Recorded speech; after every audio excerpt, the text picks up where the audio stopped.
Vous écoutez Europe 1, il est 8h19. L'interview politique d'Europe 1, Fabien Amias, vous recevez ce matin François Bayrou, ancien candidat à la présidentielle. Il roule désormais pour Emmanuel Macron. Bonjour François Bayrou. Bonjour. L'attentat déjoué hier peut-il modifier le cours de l'élection présidentielle ?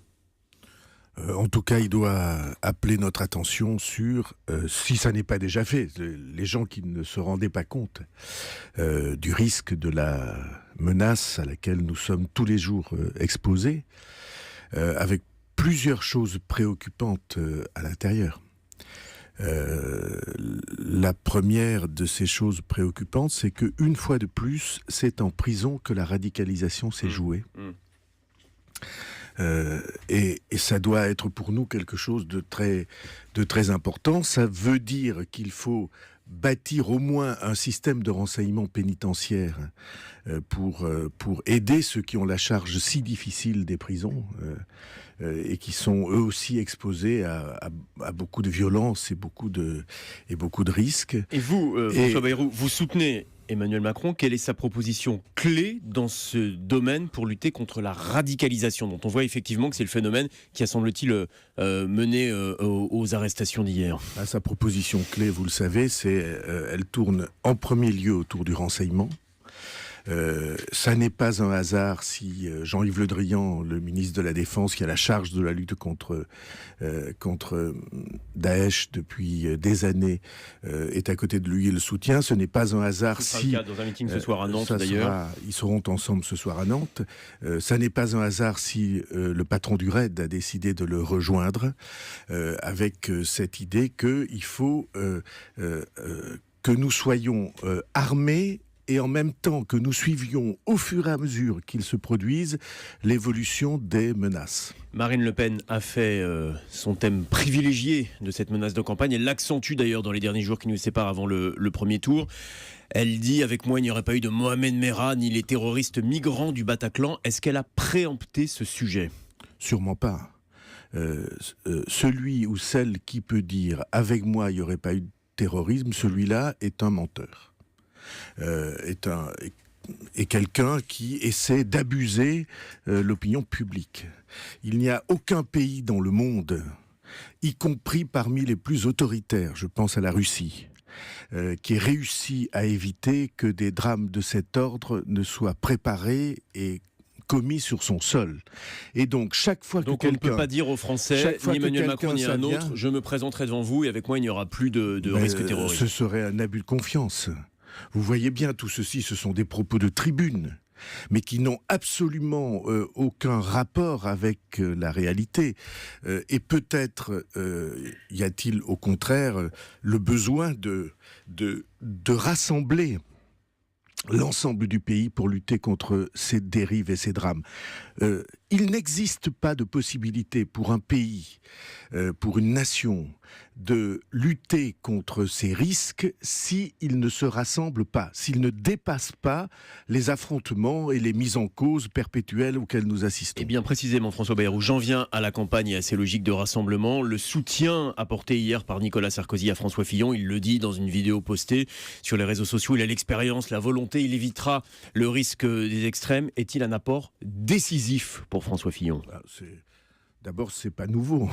Il ne l'avait pas encore exprimé de manière aussi claire. Il l'avait claire. Exprimé chaque fois, et vous le savez bien, c'est le même parti, et c'est une logique qu'on comprend très bien. C'est pas ce qui m'importe. Si on regarde aujourd'hui cette élection, sur les 4 dont les sondages nous disent qu'ils sont en tête. Vous dites que c'est pas ce qui vous importe. Pour vous, l'apport de Nicolas Sarkozy à François Fillon, il ne compte pas.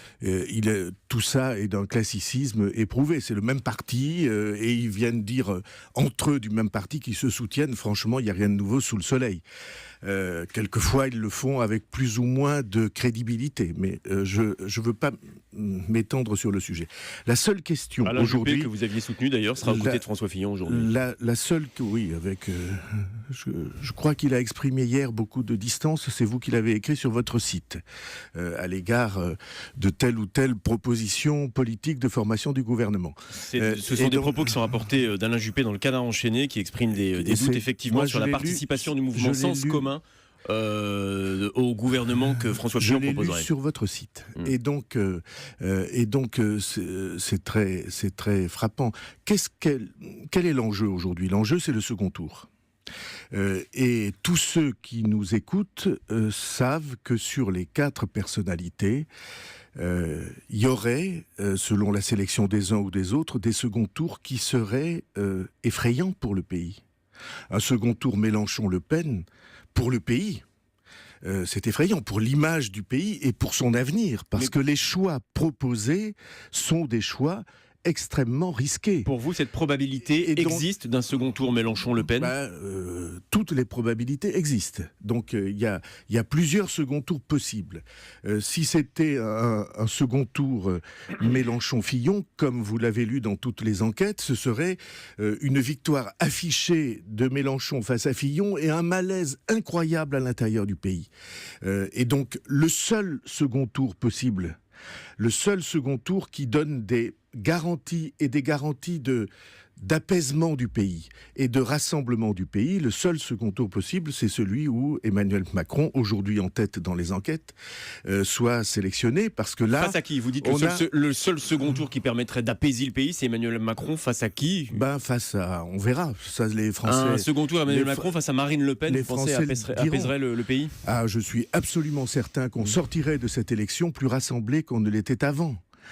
Parce que tout le monde voit bien que les propositions politiques qui sont les plus déportées sur la droite ou sur la gauche et qui par exemple disent on va sortir de l'Union européenne, est-ce que quelqu'un mesure quel chaos serait pour un pays, pour une économie, pour une société, la destruction de ce autour de quoi nous avons bâti Précisément, François Bayrou, vous parlez d'économie et de propositions. Au travers de vos candidatures à l'élection présidentielle, vous avez incarné la lutte contre la dette. Lors de votre dernière candidature en 2012, vous proposiez un plan de 100 milliards d'économies et une réduction de la dette qui à l'époque était de 1800 milliards d'euros. Cette dette, elle a augmenté de près de 300 milliards d'euros. Emmanuel Macron, lui, ne propose que 60 milliards d'euros d'économies. Est-ce que vous qui avez fait de la dette un combat, vous n'êtes pas déçu par la modestie des propositions d'Emmanuel Macron dans cette direction ? Il faut que nous fassions un peu de calcul mental.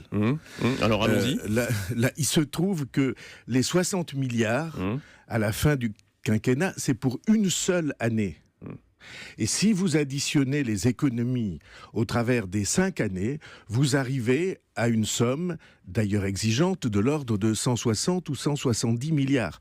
Confondez pas une économie sur une période et l'économie sur une seule année. Et dans le même temps, en 5 ans, François Bayrou, vous le savez, parce que c'est un sujet qui vous est cher, la dette a augmenté de 300 milliards d'euros. Mais ne vous arrêtez pas là. Est-ce que le plan de réduction de dépenses publiques d'Emmanuel Macron vous paraît suffisant aujourd'hui ? Excusez-moi. Puisque votre ami Jean-Pierre Levat, qui vous a soutenu, écrit aujourd'hui dans Les Échos qu'il n'est pas suffisant. Excusez-moi, si vous allez dans les chiffres, il faut aller complètement dans les chiffres. Oui. Vous dites la dette a augmenté de 300 milliards sur la dernière période, c'est vrai. Sur la période précédente, celle de Nicolas Sarkozy et de François Fillon, elle avait augmenté de 600 milliards. Alors ne vous arrêtez pas à un seul chiffre, donnez la série de ces chiffres. Et en effet, les gouvernements, au travers du temps, n'ont pas fait ce qu'il fallait pour que les choses soient équilibrées. Emmanuel Macron a une caractéristique sur ce sujet, c'est le seul qui dise... Nous allons maintenir le déficit au-dessous de 3%. Et ça ne sera pas facile. Ça demandera des efforts considérables parce que dans le même temps, il faut investir et il faut donner au pays les moyens de son développement et de sa justice. Et donc, le seul de tous qui prennent en compte cette question, c'est Emmanuel Macron. Je suis content que ça aille dans ce sens-là, même si je souhaiterais en effet que le pays s'arme pour faire mieux. François Bayrou, vous êtes le seul soutien qu'Emmanuel Macron a cité dans son grand meeting à Bercy avant-hier. Est-ce à dire que vous serez le Premier ministre d'un Emmanuel Macron, président de la République ? Je sais bien que ce petit jeu vous passionne, mais ne ce me dites petit pas jeu, qu'il ne vous intéresse pas du tout, je ne vous croirai pas. Le mien, je vais vous dire les choses comme elles sont. Il n'y a que le président de la République élu, une fois élu, qui puisse se poser la question de savoir de quelle manière son équipe sera constituée. Et toute conversation sur ce sujet est vaine Et c'est une conversation que, parce qu'elle est vaine, moi en tout cas, je ne vous aimeriez la voir, jamais, cette conversation, le jour non, venu ? pas du tout, au contraire. Comprenez-moi. Une élection présidentielle, c'est quelque chose qui crée un paysage politique nouveau. Nous ne savons pas ce que sera le paysage politique nouveau. Je souhaite, moi, seulement que ce paysage nous permette de faire avancer le pays en faisant sauter les frontières, les clivages et les murs complètement aujourd'hui écroulés. Merci beaucoup François Bayrou et félicitations pour votre consultation régulière du site europe1.fr. Demain, c'est Marine Le Pen qui sera votre invitée en direct de Marseille. Fabien Amias.